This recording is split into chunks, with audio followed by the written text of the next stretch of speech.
आप देखेंगे anaemia pregnancy में, ठीक है।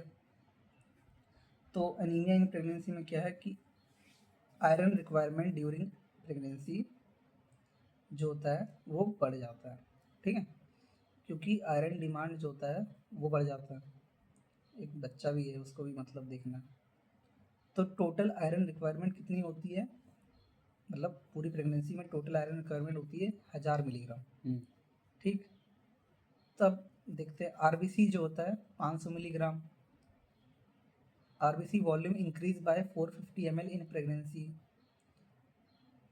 450 ml प्रेगनेंसी में आरबीसी वॉल्यूम बढ़ जाता है। फीटस को कितनी रिक्वायरमेंट होती है, 300 मिलीग्राम आयरन की। और कितना एक्सक्रीट आउट हो जाता है यूरिन में या स्वेट में, 250 मिलीग्राम, ठीक। तो ऐसे मिला के लगभग 1000 मिलीग्राम के आसपास टोटल आयरन रिक्वायरमेंट प्रेगनेंसी में होती है। तो transport of iron from mother to foetus कैसे होता है, एक्टिव ट्रांसपोर्ट, ठीक है, एक्टिव पैसिव होता था ना, तो एक्टिव ट्रांसपोर्ट से आयरन का ट्रांसफर होता है, मतलब एनर्जी रिक्वायरमेंट। आयरन का जो सप्लीमेंटेशन है वो बहुत ज़्यादा जरूरी है प्रेगनेंसी में। लगभग एक दिन के अंदर 4 से 6 मिलीग्राम मिल जाना चाहिए, बॉडी के अंदर चला जाना चाहिए 4 से 6 मिलीग्राम। फर्स्ट ट्राइमेस्टर में 0.8 मिलीग्राम पर डे रिक्वायरमेंट होती है और थर्ड ट्राइमेस्टर में 7.5 मिलीग्राम पर डे रिक्वायरमेंट होती है। तो ऑन एन एवरेज 4 से 6 मिलीग्राम पर डे रिक्वायरमेंट होती है। डिजीज बर्डन ऑफ एनीमिया, ठीक है, अगर एनीमिया कैसे होगा, अगर आयरन की कमी रहे तो 50% ऑफ फीमेल इंडिया में जो है एनीमिक ही है, ठीक है, मतलब खान पान सही नहीं है ना, गरीब ज़्यादा है, इस वजह से responsible for half of global death, और आधे से ज़्यादा डेथ भी इसी वजह से होती है। Most common indirect cause of maternal mortality anaemia, ठीक, इंडिया में। डेली डोज 40 से 60 मिलीग्राम पर डे होना चाहिए। क्यों, क्योंकि 10% ही आयरन जो होता है वो एब्जॉर्ब होता है, इसीलिए देखो यहाँ लिखा है 4 से 6 मिलीग्राम चाहिए होता है बॉडी में। अब 4 से 6 मिलीग्राम के लिए कितना लेना पड़ेगा, 40 से 60 मिलीग्राम लेना पड़ेगा, क्योंकि 10% ही एब्जॉर्ब होता है। एनीमिया मुक्त भारत प्रोग्राम, ये पीएसएम में पढ़ा हुआ है पहले भी अच्छे से, यहाँ थोड़ा सा है, ठीक। इसको हम लोग क्या और क्या कहते हैं, intensified national iron plus initiative, क्या बोलते हैं, intensified national iron plus initiative भी कहते हैं एनीमिया मुक्त भारत प्रोग्राम को। 2018 में लॉन्च हुआ था। क्या देता है, फ्री में आयरन और फॉलिक एसिड टैबलेट सभी प्रेग्नेंट वुमेन्स को या फिर नॉन प्रेग्नेंट वुमेन को भी बांटता है। जो प्रेगनेंसी के टाइम पे जो टैबलेट होती है वो रेड पिल होती है, जिसमें 60 मिलीग्राम एलिमेंटल आयरन होता है, फेरस सल्फेट, और 500 माइक्रोग्राम, 500 ये माइक्रोग्राम है, ये मिलीग्राम है, 500 microgram folic acid per day मिलता है। अब इसमें कुछ 6x6x6 प्रोग्राम होते हैं, मतलब 6 बेनिफिशरी, मतलब 6 अलग अलग तरह के लोगों को बेनिफिट मिल रहा है, 6 इंटरवेंशंस, 6 मतलब फ़ायदे मिल रहे हैं, 6 इंस्टीट्यूशनल मेरिट 6 अलग अलग तरीके से मिल रहा है। तो ये इस प्रोग्राम के अंदर है और इसको डिटेल में पढ़ा हुआ है पहले। तो 6 बेनिफिशरीज कौन होते हैं, बच्चे, जवान लड़कियाँ, एडोलसेंट, फिर उनसे बड़ी लड़कियाँ, ठीक है, फिर प्रेग्नेंट, है ना। तो ऐसे अलग अलग तरह के 6 अलग अलग तरह के लोगों को मिलता है। 6 इंटरवेंशन, अब 6 इंटरवेंशन देखते हैं, ठीक। तो जैसे कि हीमोग्लोबिनोमीटर से हमने स्क्रीनिंग करी, आयरन फॉलिक एसिड टैबलेट दिया, डी वार्मिंग क्या होता है, एल्बेंडाजोल की टैबलेट को जो देते हैं साल में 2 बार, ठीक है, 400 मिलीग्राम की टैबलेट होती है, सेकंड ट्राइमेस्टर में 1 बार देना होता है प्रेग्नेंट और नॉन प्रेग्नेंट में साल में 2 बार देना होता है, 1 बार अगस्त में, 1 बार फरवरी में। Delayed cord clamping, food fortification, और addressing other cause of anaemia, या फिर कोई और कारण एनीमिया के, ये 6 इंटरवेंशन है जिसमें टैबलेट दे रहे हैं। Iron folic acid tablet non pregnant female जो 20 से 49 साल की हैं उनको एक टैबलेट पर वीक लेना है, ठीक है, पर वीक। लेकिन वहीं अगर ये प्रेग्नेंट हो जाती है तो पर डे हो जाता है। तो in pregnancy is plan only folic acid taken to prevent neural tube defect. Neural tube defect को बचाने के लिए फॉलिक एसिड को प्रेगनेंसी से पहले ही चालू कर देना चाहिए। 1 महीने पहले। कितना? 1 महीने पहले प्रेगनेंसी से, जैसे अगले महीने मेरे को मतलब प्लान करते हैं ना, तो प्लान करने से 1 महीने पहले ही फॉलिक एसिड टैबलेट ले लेना है ताकि न्यूरल ट्यूब डिफेक्ट ना हो। तो फॉलिक एसिड फर्स्ट ट्राइमेस्टर में भी चल रहा होता है, ठीक, लेकिन आयरन नहीं चल रहा होता। आयरन क्या होता है, दिक्कत कर सकता है, ठीक है, बच्चे को।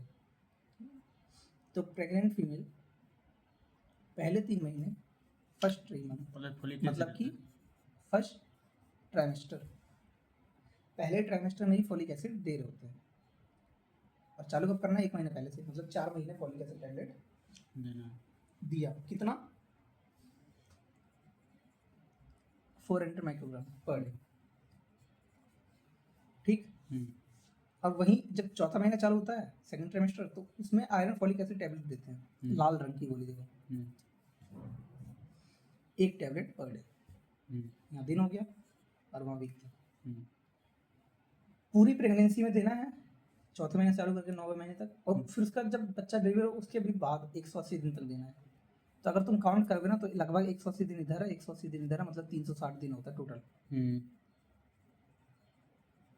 ठीक। क्यों ये बाद में क्यों दिया?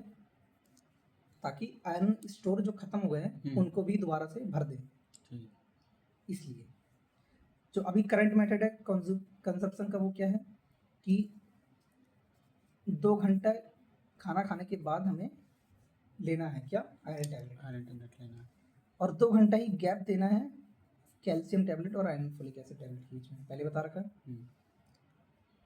और कभी भी चाय नहीं लेना है और दूध नहीं लेना है साथ में, ठीक, नहीं तो इंटरफेयर करेगा एब्जॉर्प्शन ऑफ आयरन। अब देखते हैं क्या टाइप्स एंड डेफिनेशन है, क्या एडवर्स इफेक्ट है एनीमिया के प्रेगनेंसी में। तो फिजियोलॉजिकल और पैथोलॉजिकल एनीमिया हमने पहले ही देख रखा है। फिजियोलॉजिकल एनीमिया क्या है कि जो हीमोग्लोबिन है वो तो नॉर्मल है, लेकिन in comparison to volume of blood कम है। तो प्लाज्मा वॉल्यूम जो है वो बढ़ता है, आरबीसी वॉल्यूम भी बढ़ता है, लेकिन देखो ये 50% बढ़ रहा है, ये 25-30% बढ़ रहा है। इस वजह से हीमोग्लोबिन कम हो गया, कंसंट्रेशन कम हो गया। जैसे मैं बताया था कि पानी लिया, चीनी लिया, ठीक है, तो चीनी तो 1 चम्मच ही है, लेकिन पानी मान लो तुम मिला और बढ़ाते जा रहे हो और बढ़ाते जा रहे हो, तो क्या हो गया, चीनी की जो कंसंट्रेशन है वो धीरे धीरे कम हो जाएगी, मिठास कम हो जाएगी। अच्छा, तो वही चीज़ यहाँ पर है, इसलिए ये फिजियोलॉजिकल है। आया? और ये सबसे ज़्यादा कब देखने को मिलता है ऐसा? तो ये एनीमिया सबसे ज़्यादा ट्राइमेस्टर 2 में देखने को मिलता है, ठीक। अब ये वाला देखते हैं, इसमें क्या है, 11 से कम, तभी तो पैथोलॉजिकल है। और ये क्यों हो रहा है? कोई ना कोई दूसरी कंडीशन से उस वजह से हो रहा है, ठीक है। अब देखते हैं क्या होती है माइक्रोसिटिक। माइक्रोसिटिक 2 तरह का होता है। फिर माइक्रोसिटिक के अंदर मेन होता है आयरन डिफिशियंसी एनीमिया, और माइक्रोसिटिक के अंदर मेन होता है फॉलिक एसिड डिफिशियंसी एनीमिया, ठीक। फॉलिक एसिड अगर तुम्हें पता हो तो विटामिन B9 को ही कहते हैं, ठीक है, कहते हैं। और विटामिन B12 को क्या कहते हैं? फिजियोलॉजिकल एनीमिया को पता करने का तरीका क्या है, जब हम लोग पेरिफेरल स्मीयर बनाते हैं, ठीक, तो उसमें नॉर्मोसिटिक नॉर्मोक्रोमिक दिखता है, ठीक है, नॉर्मोसिटिक नॉर्मोक्रोमिक दिखता है, ठीक है, नॉर्मोसिटिक नॉर्मोक्रोमिक। लेकिन वहीं पे पैथोलॉजिकल होगा तो पैथोलॉजिकल में माइक्रोसिटिक दिखेगा या तो माइक्रोसिटिक दिखेगा, ठीक है, ये हो गया। अगर देखिए कारण क्या है, तो इसमें हीमोडाइल्यूशन है, वही पानी ज़्यादा है, ब्लड कम, आरबीसी कम है। और पैथोलॉजिकल में क्या क्या कारण हो सकते हैं? बहुत सारे कारण हो सकते हैं। न्यूट्रिशनल डिफिशियंसी, न्यूट्रिशन मतलब खाना नहीं मिल रहा सही से, और ये मोस्ट कॉमन अपने इंडिया में।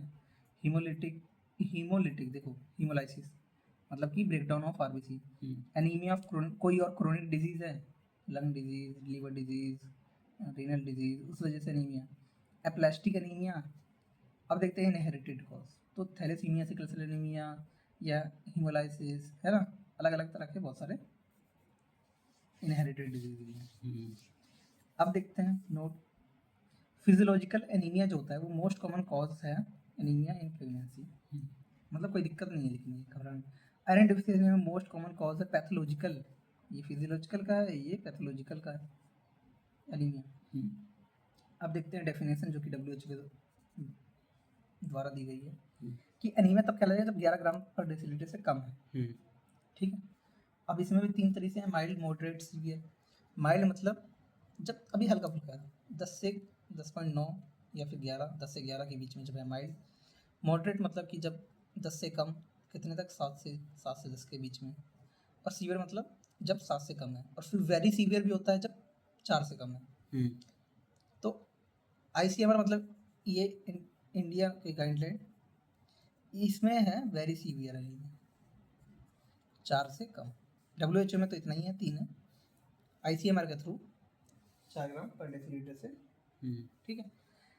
CDC गाइडलाइन क्या कहती है? CDC गाइडलाइन के थ्रू ट्राइमेस्टर 1 में 11 से कम होता है, और ट्राइमेस्टर 2 में 10.5 से कम होता है, और ट्राइमेस्टर 3 में 11 से कम होता है हीमोग्लोबिन। ठीक है। अब देखते हैं मैटरनल इफेक्ट क्या है। तो मैटरनल इफेक्ट क्या होंगे एनीमिया की वजह से? तो एंटीनेटल टाइम पे क्या होगा? प्लेजेंटोमीगेली, जो प्लेजेंटा होगा वो उसकी ग्रोथ बढ़ गई। क्यों? जो पुअर फीटल ऑक्सीजनेशन है उसको कंपनसेट, मतलब कि उसको नॉर्मल करने के लिए। अभी बच्चे को ऑक्सीजन ज़्यादा चाहिए, तो उस टाइम पे ऑक्सीजन ज़्यादा कौन पहुँचाएगा? ब्लड। तो ब्लड कहाँ से जा रहा है? प्लेजेंटा से होते हुए जा रहा है। तो प्लेजेंटा बड़ा हो जाएगा तो वहाँ पे ज़्यादा ब्लड आएगा, ज़्यादा ब्लड आएगा तो वहाँ से ज़्यादा ऑक्सीजन मतलब बच्चे के पास पहुँच जाएगी। यही है प्रीटर्म लेबर पहले ही। ठीक है। From pre rupture of membrane, maternal stress की वजह से ये सब देखने को मिलता है। प्री रप्चर ऑफ मेम्ब्रेन हो गया, प्रीटर्म लेबर हो गया। इन्फेक्शन देखने को मिलता है। कंजेनाइटल हार्ट फेलियर हो गया सीवियर एनीमिया की वजह से। ठीक है। तो इसीलिए हमें एनीमिया ठीक करना जरूरी है और टैबलेट लेना जरूरी है। ठीक है। हार्ट फेलियर हो गया तो डेथ भी हो सकती है ना। प्रेगनेंसी इंड्यूस हाइपरटेंशन, देखो प्लेजेंटोमीगेली हो गया तो उस वजह से हाइपरटेंशन भी हो सकता है।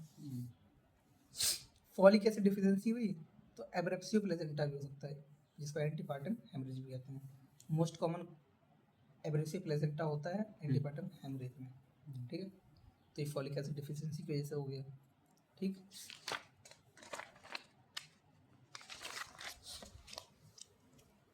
इंटरनेटल टाइम पे क्या होता है? यूट्राइन इनर्सिया होता है, मैटरनल एग्जॉस्शन होता है। ठीक है। एग्जॉस्ट कर गई माँ। ठीक है। तो ये सब चीज़ें इंटरनेटल टाइम पे होता है। पोस्ट नेटल मतलब आफ्टर डिलीवरी। तो पोस्ट नेटल में क्या होगा? पोस्टपार्टम हेमरेज मोस्ट कॉमन होता है। ठीक है। सब इन्वोल्यूशन ऑफ यूट्रस अब दोबारा से नॉर्मल साइज में जा रहा है। सेप्सिस होने के चांस, इन्फेक्शन होने के चांस, वीनस थ्रोम्बोएम्बोलिज्म होने का चांस, पोस्टमार्टम डिप्रेशन होने का चांस। ये अगर हो गया तो बच्चे को सही से फिर मिल्क नहीं मिलेगा। ठीक है। मिल्क बनेगा नहीं। पुअर वुंड हीलिंग जो होगी वो टाइम लगेगा उसमें।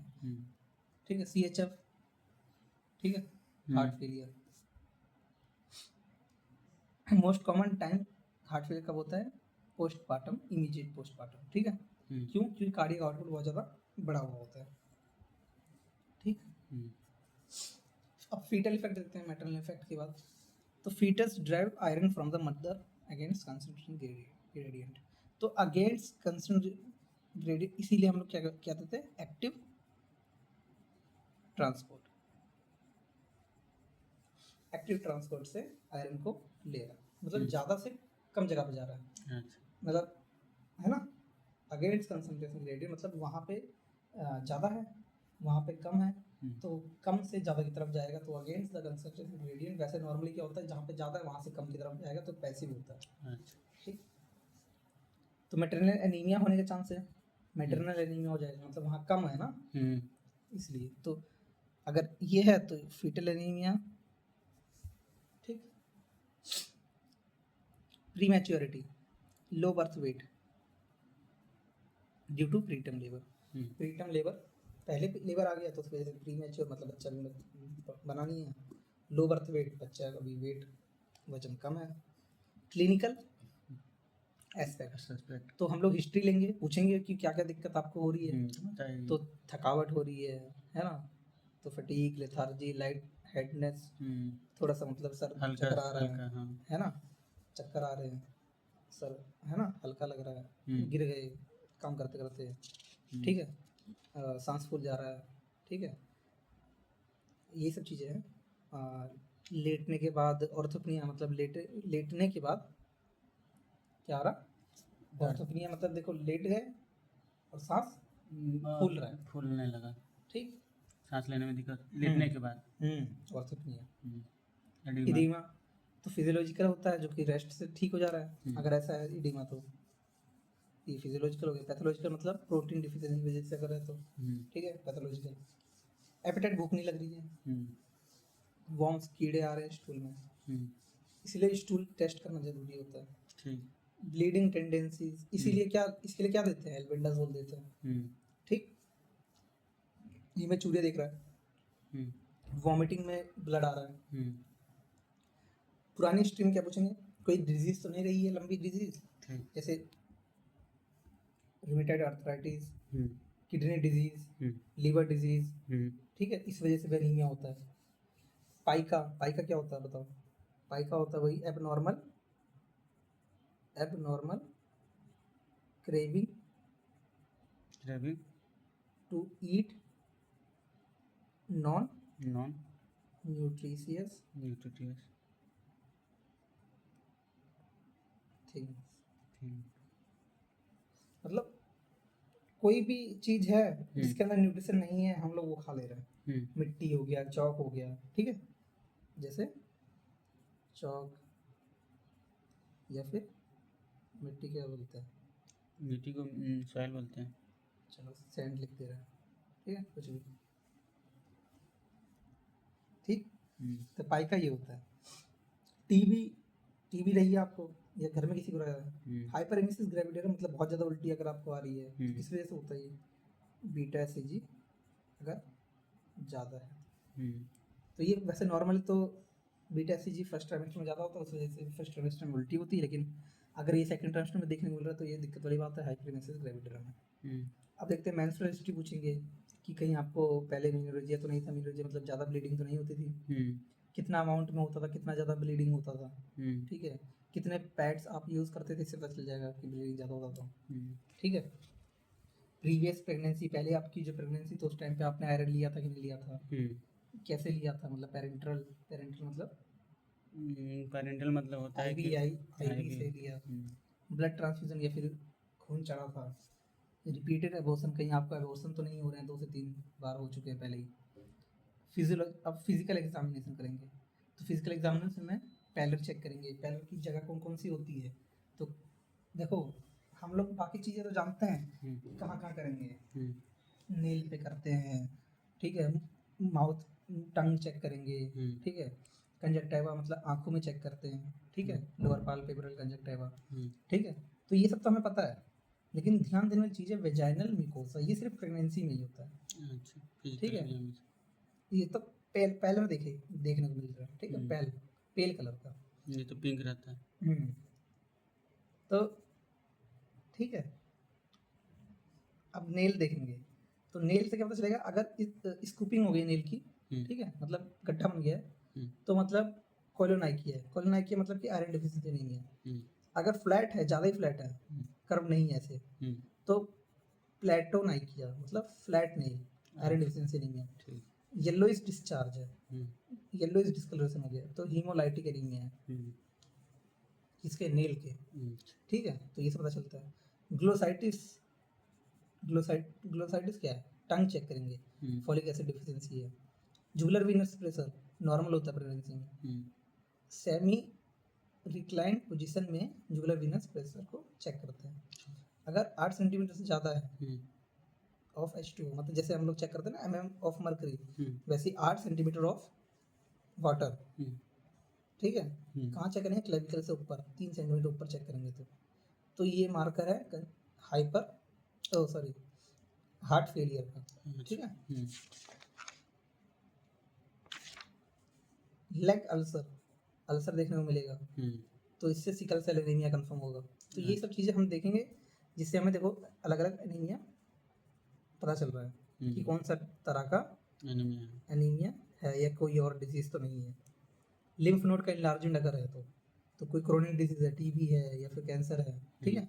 अब ये तो फिजिकल एग्जामिनेशन हो गया, इससे कंफर्म नहीं होता, इससे खाली हम लोग प्रोबेबल डायग्नोसिस बनाते हैं। कंफर्म डायग्नोसिस कैसे होगा? लैब में डायग्नोसिस करके। हम्म, तो भाई ministry of health and family welfare, ठीक है, ये हमारे इंडिया की गाइडलाइन होती है इसके थ्रू। तो इसके थ्रू हम लोग चेक करेंगे हीमोग्लोबिन कम से कम 4 बार हर ANC visit, minimum 4 ANC visit होनी चाहिए, अच्छा, ठीक है। तो मिनिमम 4 बार हीमोग्लोबिन में चेक करेंगे। और इंटरनेशनल के अकॉर्डिंग एक बार पहली एएनसी विजिट में करेंगे और एक बार 24 से 28 वीक के प्रेगनेंसी में चेक करेंगे, मतलब 2 बार चेक करेंगे। ठीक, अब अपने देश में ज़्यादा है इसीलिए 4 बार चेक करते हैं। हीमोग्लोबिन अगर 11 से कम है तो हम लोग सीबीसी कराएंगे, रेटिकुलोसाइट काउंट पर चेक करेंगे, पेरिफेरल स्मीयर चेक करेंगे, हीमोग्लोबिन का इलेक्ट्रोफोरेसिस करेंगे, तब इससे हमें पता चलेगा एग्जैक्ट कॉज क्या है, ठीक है। जैसे माइक्रोसिटिक हाइपोक्रोमिक एनीमिया देखने को मिल रहा है तो मतलब आयरन डिफिशिएंसी एनीमिया हो सकता है, ठीक है। आरबीसी इंडाइसेस, ठीक है। तो इसमें एक सबसे ज़्यादा इंपॉर्टेंट है मेंडजर इंडेक्स, ठीक है। मेंडजर इंडेक्स इसका ये कोई काम का नहीं है। एमसीवी बाय आरबीसी काउंट, तो ये फेमटोलीटर में एमसीवी होता है और आरबीसी काउंट होता है मिलियंस पर माइक्रोलीटर में, ठीक है। इसका यूज़ क्या है? इसका यूज़ यही है सिर्फ आयरन डिफिशिएंसी एनीमिया और थैलेसीमिया को डिफरेंशिएट करने के लिए। देखो थैलेसीमिया के नाम में ही है थैलेसीमिया, 13 से लेस, क्या 13 से लेस, तो 13 से कम अगर है क्या मेंडजर इंडेक्स, अगर 13 से कम है तो वो थैलेसीमिया कंफर्म करता है, अगर 13 से ज़्यादा है तो आयरन डिफिशिएंसी एनीमिया कंफर्म करता है, ठीक है। तो इसके नाम में ही है थैलेसीमिया, मतलब 13 से लेस, 13 से लेस। मीन कार्पस्कुलर वॉल्यूम वही एमसीवी है, ठीक है। तो ये क्या है? इसका नॉर्मल होता है हमने पढ़ा था 70 से 100 के बीच में होता है, 75 से 100 के बीच में, ठीक है, ठीक है। तो ये जो इसका रेंज है फेमटोलीटर में देखते हैं, फेमटोलीटर ये डिफरेंशिएट क्या करेगा? माइक्रोसिटिक और मैक्रोसिटिक। अगर ये कम है तो माइक्रोसिटिक, ज़्यादा है तो मैक्रोसिटिक, ठीक है। तो ये रहा 75 से कम है तो माइक्रोसिटिक, 100 से ज़्यादा है तो मैक्रोसिटिक। तो अब देखते हैं कौन कौन से मैक्रोसिटिक एनीमिया के अंदर आते हैं। तो आयरन डिफिशिएंसी में जो कि मोस्ट कॉमन है, थैलेसीमिया है, सिडरोब्लास्टिक एनीमिया है, lead poisoning, anaemia of chronic disease है। तो इसको याद करने का तरीका क्या था? सीता या फिर शीतल, ठीक है। तो एस से हो गया सिडरोब्लास्टिक, आई से हो गया आयरन डिफिशिएंसी, टी से हो गया थैलेसीमिया, ए से हो गया anaemia of chronic disease, L से हो गया लेड पॉइजनिंग। तो शीतल या फिर सीता, ठीक है। अब देखते हैं मैक्रोसिटिक। मैक्रोसिटिक में हो गया vitamin B 12 deficiency, folic acid deficiency, anaemia of liver disease, इसलिए चेक करते हैं, देखो लीवर डिजीज। थायरोटॉक्सिकोसिस मतलब कि हमारे थायराइड से रिलेटेड प्रॉब्लम, हाइपरथायराइडिज्म, ठीक। जब